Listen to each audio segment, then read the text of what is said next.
Hi, welcome to our discussion about Invora herbicide, a brand new herbicide that was labeled for grazing lands in 2020. I'm Megan Clayton, an extension range specialist based in the Corpus Christi Research and Extension Center, and we're going to go ahead and get started. So first, before we talk about just Invora, I want to hit on some key points about different options we have for treating brush with herbicides. So basically, if we're going to do an individual plant treatment, we have three options: cut stump, stem or a basal treatment, and a leaf or a foliar treatment. From a broadcast standpoint, we of course have a leaf or a foliar treatment. The cut stump treatment can be done any time of year, which is a huge advantage. It's oftentimes what we suggest when people are planning to hay a pasture, because there's not another option that allows you to remove that tree and not have it grow back within the year. There's no need for them to look at the skeleton, which is a huge plus for some people if they don't want to actually look at that tree. And there's very little chemical mix that's actually needed. Also, a huge advantage of cut stump is that there's not a size limitation to the tree. It's more just the ingenuity of how you're going to cut that tree down. And of course, you could use a chainsaw or a shear mounted on the front of a machine. You could use a brush cutter, a weed eater with a brush-like attachment, or for smaller trees like the one in the bottom picture there, you could even use loppers to cut those stems off. But every stem of the plant has to be removed, and you have to spray that cut stump that's remaining and any remaining stem. So it is a little bit labor intensive, but it's pretty much 100% effective if you do it right. Another treatment that could be done any time of year, although we say it's best during the growing season, is the stem or a basal treatment. That's where you're going to spray the stem about 12 to 18 inches high all the way around the stem, and then leave that tree standing for at least one full year, if not two. You can do a trunk diameter up to 4 to 6 inches, 4 inches if it's a coarse trunk and 6 inches if it's a really smooth trunk. But it's best, of course, on smaller trees. This is a great treatment for seedlings that are popping up all over a pasture. That's kind of my go-to option because it's easy to hit those stems very quickly. You don't have to wait for that tree to grow to about 3 feet tall to have enough leaf to take it in from a leaf spray.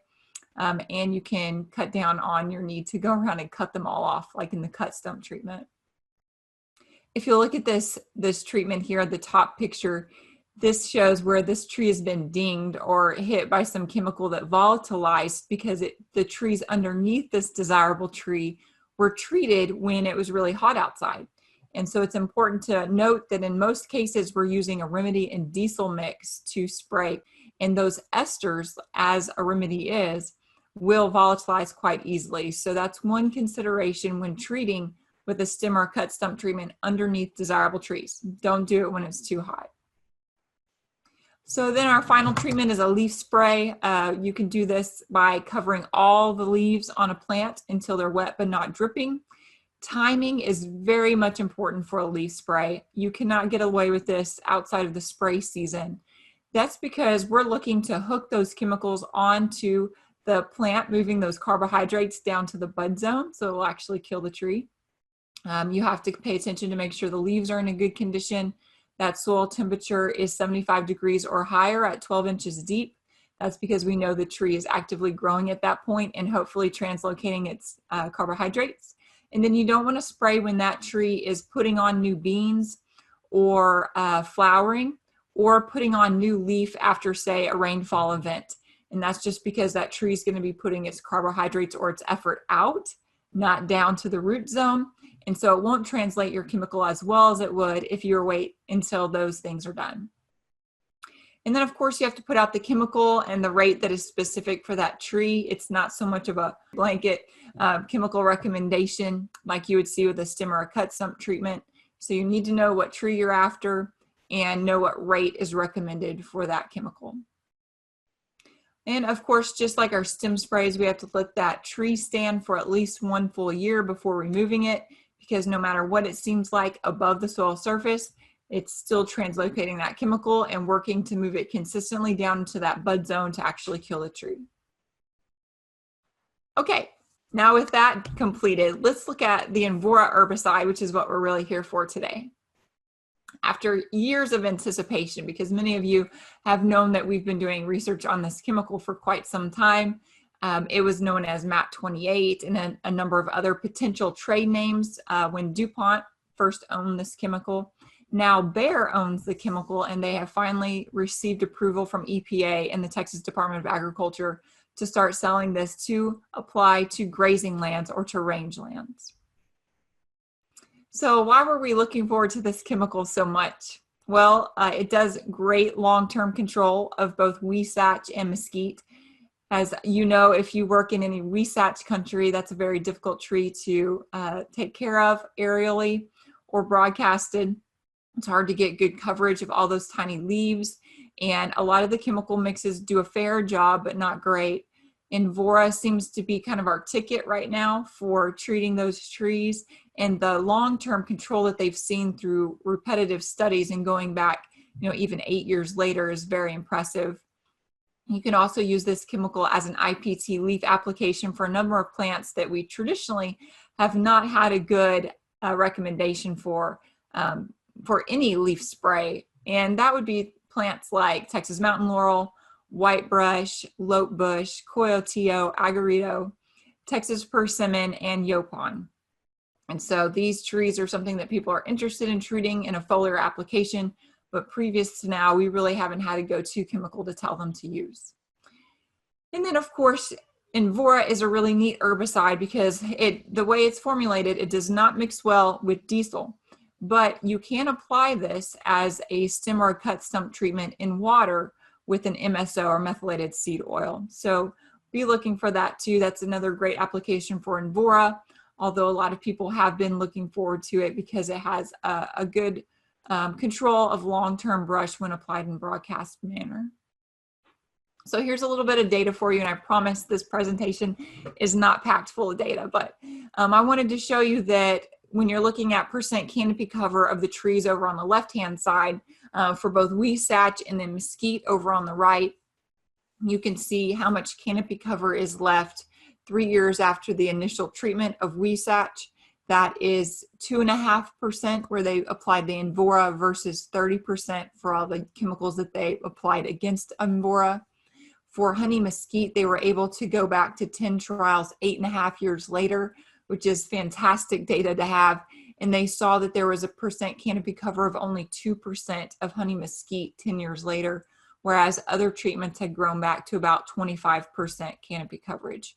So a lot of this has to do with the initial treatment, the initial control of those trees when this product has been applied. So here's the details on Invora. The active ingredients are aminocyclopyrrolachlor and triclopyramine. So aminocyclopyrrolachlor is often referred to as ACP, or that was the MAT 28 that we were using in earlier trials. And then it's mixed with a triclopyramine, which is like, it's a Garlon, but it's like the Remedy Ultra that we're used to, except it's not an ester, it's an amine formulation. The EPA did issue the grazing label just this year, early 2020. It is a restricted herbicide. You do have to have a pesticide applicator's license in order to purchase or apply the product. And then TDA also approved the registration for Texas. So it is currently available in 30-gallon drums. It will hopefully be available in smaller containers next year. But for right now, they're doing kind of a slow release to where it's only available in 30-gallon drums. But there are some applicators who have been certified to apply Invora, and they could do an aerial treatment this fall. So one reason that there was kind of a slow release of this chemical is that there's an extra training needed in order to apply the chemical. And this is called a picolinic acid training. This is in addition to having your TDA pesticide applicator's license. And then this training has to be repeated every 2 years if you plan to keep applying Invora. So the training is completed through either a state authorized provider, which would probably be Extension eventually, a registrant or a registrant approved provider, or Extension is already offering this training online at agrilifelearn.tamu.edu, and I put the website address there in case you're interested in taking it. I would highly encourage you to take the training. It's only 1 hour. It also counts as a pesticide applicator's laws and regs CEU. So you kind of get dual credit for doing that, but the training will allow you to get a full experience of what Invora, what is contained when you're wanting to apply Invora. And I think that's very important as we're starting to give recommendations to the public for them to understand the limitations that we're working under.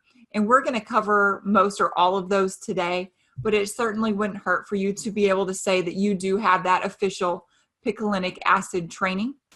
And you do need to keep record that you've had that training for 3 years if you plan to apply that product.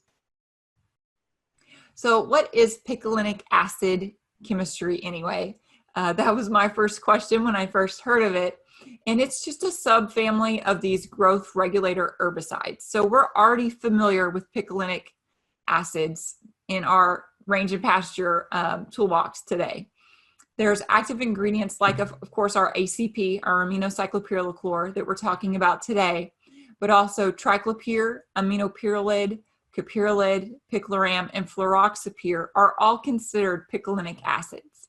So over on the right-hand side, I've listed out a number of different products that you might be familiar with that are picolinic acid-based products, or they have at least one chemical in them that would qualify as a picolinic acid. So why don't we have to have the picolinic acid training for all of these products? It's a new thing. It's a new thing from the EPA. I don't know if that's going to be required in the future or not for some of these other products as their label comes up for renewal. But for right now, all we know is that EPA is doing their best to maintain good environmental integrity and stewardship with our chemicals. And so they have required this extra picolinic acid chemistry training. So it's one more hoop that you have to jump through, but the hoop is a 1-hour course that can be taken online right now.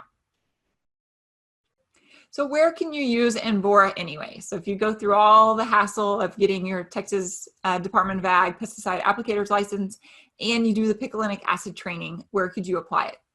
Well, only on privately owned lands. So you cannot put this out on state or federal county-owned lands. It cannot be something that's owned by someone outside of a private landowner. Also, you cannot have this put out on any hayed lands. So if a piece of property is ever hayed, this chemical, Invora, cannot go on it. You can't move or harvest any vegetation or compost, manure off of the site for 2 years following treatment. So even if somebody hires out who you're working with that is going to get an outside applicator to do the job, they don't have to keep records of that application or have the trainings, but they are responsible for following through with the stewardship of the chemical. And that requires them not to remove any vegetation or manure for 2 years. Additionally, there's a 3-day clean out that's required for any livestock before they're moved or before they leave the property. So if they sell them to someone else, they need to put them in a pasture that either has not been treated, which could be in part of the management strategy of where you're going to apply the chemical, or in some pens for 3 days to clean out. If they're going to slaughter, this only has to happen for a 12-month period. But if they're going to another property, this has to happen for a 2-year period. So if they're moving these livestock from their location to another one of their locations that is rangeland, it's not a hayed location, they don't have to worry about this. But if they're moving it off property to somebody else's property, then for 2 years, they have to remember that they've got to clean these livestock out for 3 days prior. Okay. Now the brush that's sprayed with Invora or on the land that is sprayed with Invora has to degrade on site. So you can't move that off. You can't sell it for firewood or take it off for firewood. It has to remain on site.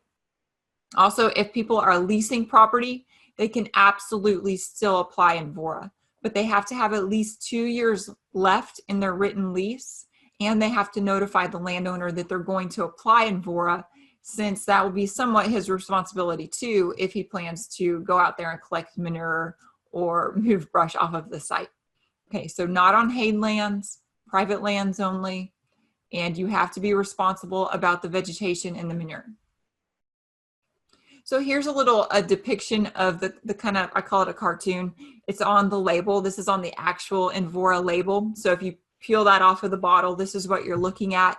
And it goes through all these things that I've already told you in my summary slide, but only on private lands, not hayed. You can't take herbaceous vegetation off for 2 years. There's no grazing restrictions. You can graze it right away. That's no problem. But you do have to allow brush to to degrade on site. You have to flush out the digestive tracts, not literally. You just have to put them in a pen or on another pasture for 3 days to allow for clean out before you transport them or move them off site.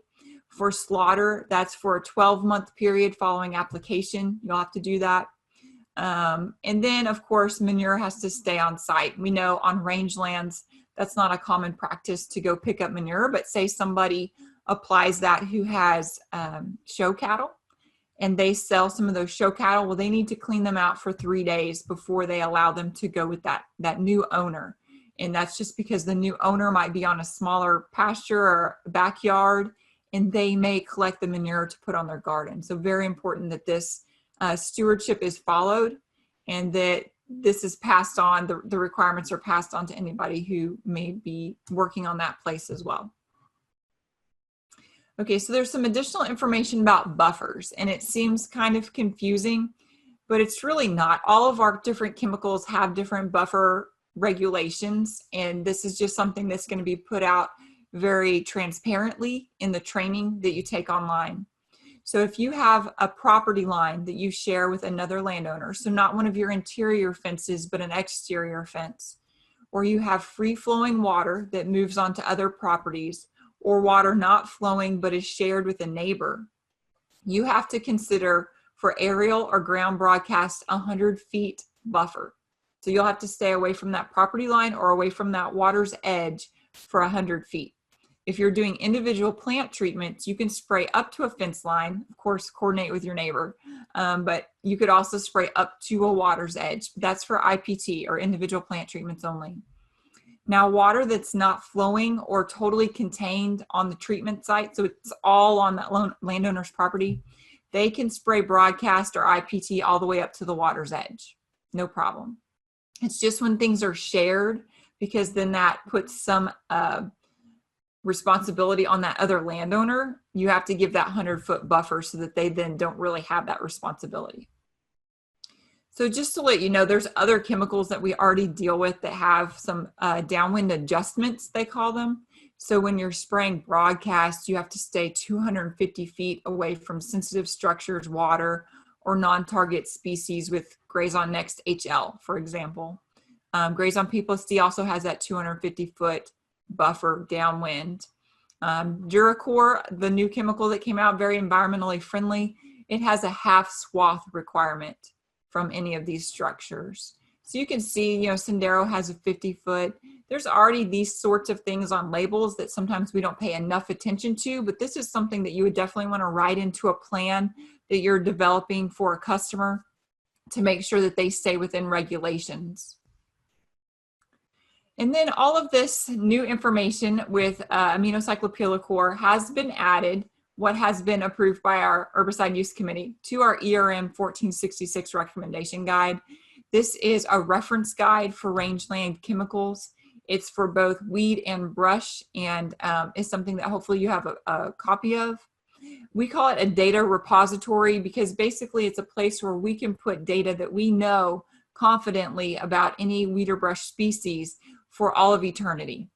That way, as people retire, that kind of historical knowledge is not lost. It's somewhere in a book that has all of this information outlined.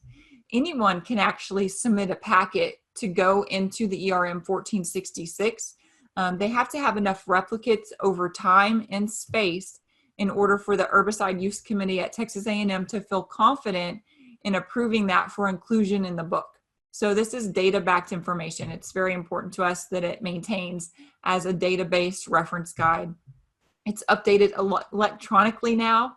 It's not printed. So we can update this booklet more frequently, and just always make sure that you have the latest copy. It's available either at our agrilifebookstore.org site or at my South Texas Rangelands.tamu.edu site under the Publications tab. You can just download that as a PDF. This is also used as a USDA technical guide. So most of the monies that, I guess all the monies that are approved by NRCS to go out on landowners' places, the data has to be shown in the 1466 to be valid. So the latest copy was actually updated in May of 2020. And so you'll see 5/20 on the book. So that's one way to make sure that you're working from the most latest copy. If not, head over to southtexasrangelands.tamu.edu publications tab, and you can just download that right away. Okay, when you open up the booklet, it can be a little bit daunting because there's a lot of data in there. But notice that we'll have the herbicide common name over here, and that's just because we're going by that active ingredient in a way, not by the actual trade name as it's sold. But here are the trade names or the product names that you'll see on the products if you go to the store and purchase them that we're really more familiar with. And then over here is the active ingredient or acid equivalent. And that's just like if you're going to buy a generic, for example, Picloram has generics available. It's available as Tordon 22K, but you'll also find that as Triumph or Picloram 22K. And what you want to make sure is that they're a 2 pound per gallon active ingredient. So that's what people should be comparing when they're saying, hey, I found a generic. Is there anything wrong with me using that? No, probably not, but you're going to want to make sure that it's the same strength as the original product that we're used to using. So here's one example from the label. There's Tordon. It's a Picloram product. That's the active ingredient in Tordon, and it's 2 pounds per gallon. So that's how you would then equivalent that to some other generic that's on the shelf right next to it. All right, and so notice that on some labels, it will say something about a product like mesquite, for example. It'll say something about a weed or a brush species that it will treat. But we know for a fact that this is Tordons. We know that Tordon 22K is not very effective on mesquite. So we would suggest putting Tordon with Sendero or another chemical if you're going to apply it for mesquite purposes. And this one is listed as woody plants and broadleaf weeds controlled. So our definitions of controlled versus suppression may be different. So always make sure you reference that ERM 1466 book to make sure that it's a good idea to use a product even if it's listed on the label. We have listed in the ERM 1466 control ratings. So just because it's in the reference guide doesn't mean that we're suggesting you use it. It may be a poor control, and we're just putting it in there so that you are aware that that chemical is not great to use on that plant. So you'll see control ratings listed in there as VH, very high, H as high, M as moderate, or low. So a low is a 0 to 35% kill. Nobody in their right mind really wants to get a 0 to 35% kill. Very high is 76 to 100%. So when people say the chemical didn't work very well, but they got an 80% control, that's good. That is actually considered great from a broadcast standpoint for control. So these are really helpful numbers to be able to reference back to and give people some sort of expectation before the chemical is even put out. So let's do an example real quick. This is our list of all the weed species and all the brush species that you'll see in ERM 1466. So we're going to look at mesquite, and most specifically the new things in the ERM 1466 for mesquite and aminocyclopyrrolachlor, or the Invora product. So here we have mesquite. It's found on pages 25, 26, 27, 28, 29, 30, and 31. So mesquite can be found from page 25 to 31. So here's page 25, and you see right here, mesquite basal stem diameter of less than or equal to 4 inches can be controlled with aminocyclopyr and triclopyramine, which we just went over. That's Invora. And you can spray those. Of course, it's an individual plant treatment for a basal spray. 15% Invora in a water carrier plus 1% MSOOS. So they're saying that you need this MSOOS at 1% to be added with your 15% Invora in water. So that's a little bit different than our diesel remedy and diesel recommendations that we're used to. Over here, it tells you exactly how to spray that, the lower 12 to 18 inches of the trunk.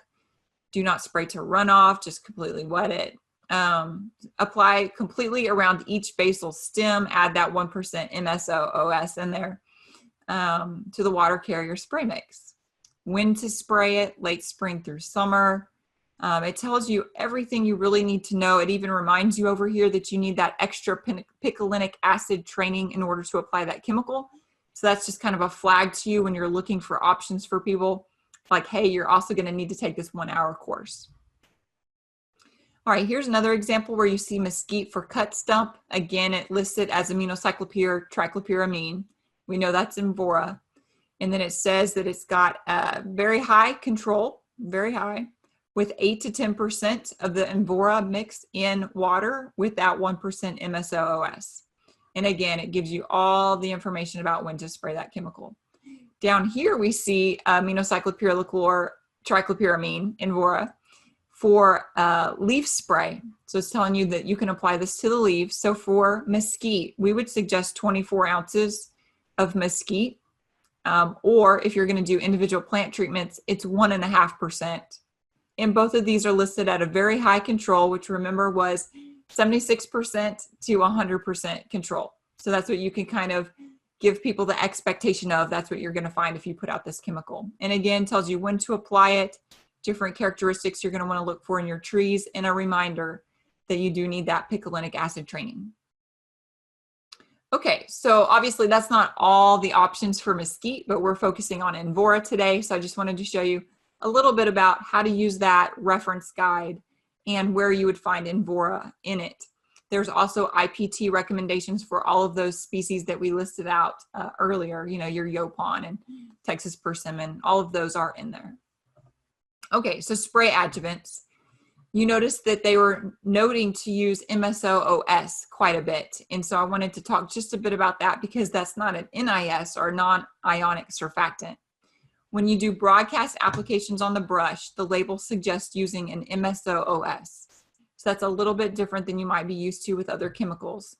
For broadcast applications on our herbaceous, our non-woody vegetation, so your weeds, you'll be able to use MSOOS or a non-ionic surfactant with at least 80% active, which is pretty usual. 80 or 90% is pretty typical.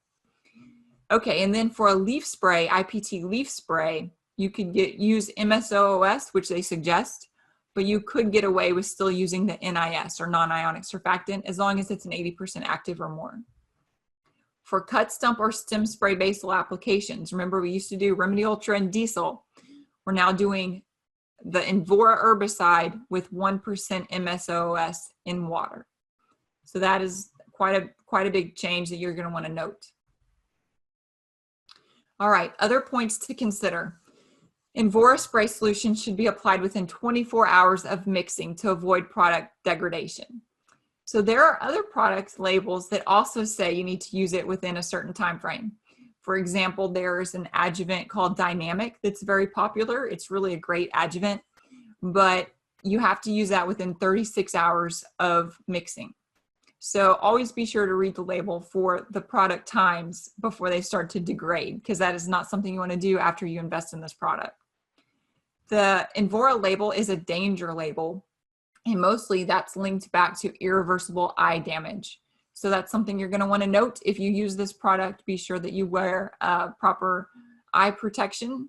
It does state on the label that applicators and other handlers should wear long sleeve shirt and long pants, shoes plus socks, protective eyewear, and wash in detergent and hot water separate from other laundry. This is all very classic with other herbicides that we work with. I also suggest wearing blue nitrile gloves to protect your hands from getting that all over it. The protective eyewear can be sunglasses, but if you're mixing or you're spraying it quite a bit, you might want to consider some goggles or even some glasses that have rims, at least that come inside a little bit to protect your eyes better. So again, there's no grazing restrictions for Invora, but it might be a good idea to allow plants to recover that have been shaded out for some time before you dump a bunch of cattle on a pasture. So something else just to keep in mind when you're developing a management plan for a property, is that a lot of times if it's been very heavily covered in brush, it needs that rest period in order to grow enough vegetation to be healthy for livestock to move back in. But As far as the label goes, there are no grazing restrictions. You can treat it while your cows are on it and continue to graze it after it's been applied. This label, in case you work with people outside of Texas or you yourself work sometimes over the border, the label is for Texas, Arizona, New Mexico, and Oklahoma. That's who's been approved to use the Invora herbicide. Another reference item that I wanted to point you to, and again, you could get this off of my South Texas Rangelands website, is a quick reference for common rangeland and pasture herbicides. This is an excellent reference guide. I use it all the time. It's got all of our active ingredients, what trade names those go by, because that can be very confusing. Grazing restrictions, hay harvest restrictions, rainfall intervals, meaning once you put it out, how long do you have before you need it to not rain so that chemical will be good. And then over here on the right-hand side, probably the most used thing here, do you need a pesticide applicator's license to apply it or not? This is a 2-page document. It's a front and back deal that you might want to print out and put up on your wall just to have that as a reference for people when they ask you about different chemicals, rather than having to always pull up the label and look at that.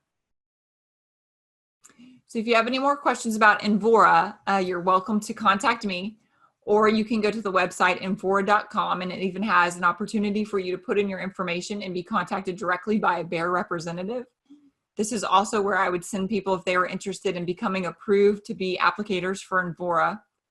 My southtexasrangelands.tamu.edu site, again, the publications tab is what you're really going for, has the documents that we've discussed today on it. Our brush busters are not yet updated with Invora in them, but they will soon be. And then that's my Facebook page, Texas Range Extension, kind of covers all of our range specialists in Texas. And that's a good resource for getting more information as well. We try to post a couple times a week about any opportunities as far as events or webinars, and also could keep you up to date on how the labels are changing as they do. So thanks a lot for joining me today. I hope that you learned something about Invora. And if you have any questions about any of your herbicide or range pasture needs, feel free to contact me and I will get you that information. Thanks a lot.